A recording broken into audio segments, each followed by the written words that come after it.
பிரான்சில் வீடுகள் அல்லது காலி நிலங்களை சட்டவிரோதமாக சிலர் ஆக்கிரமித்து குடியேறும் அவலம் சமீப காலமாக பெரும் அதிர்வலைகளை ஏற்படுத்தி வருகிறது. இதனால் தங்களின் சொந்த சொத்துக்களை இழந்து என்ன செய்வதென்று தெரியாமல் ஆயிரக்கணக்கான வீட்டு உரிமையாளர்கள் தவித்து வருகின்றனர்.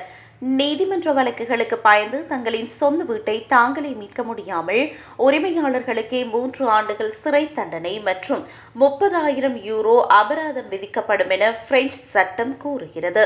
இந்த இக்கட்டான சூழ்நிலையை பயன்படுத்தி உரிமையாளர்களுக்காக சொத்துக்களை மீட்டு தரும் புதிய தனியார் நிறுவனங்கள் தற்போது அங்கு அதிகரித்துள்ளன.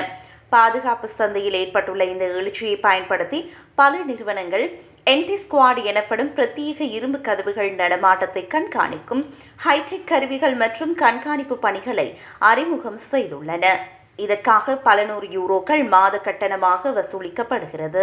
மறுபுறம் வீடுகள் வெறுமையாக இருக்கும்போது ஆக்கிரமிப்பாளர்கள் உள்ளே நுழைவதை தடுக்க தற்காலிகமாக ஏழை எளிய மக்களுக்கு குறைந்த வாடகைக்கு வீட்டை தரும் முறையும் பின்பற்றப்படுகிறது.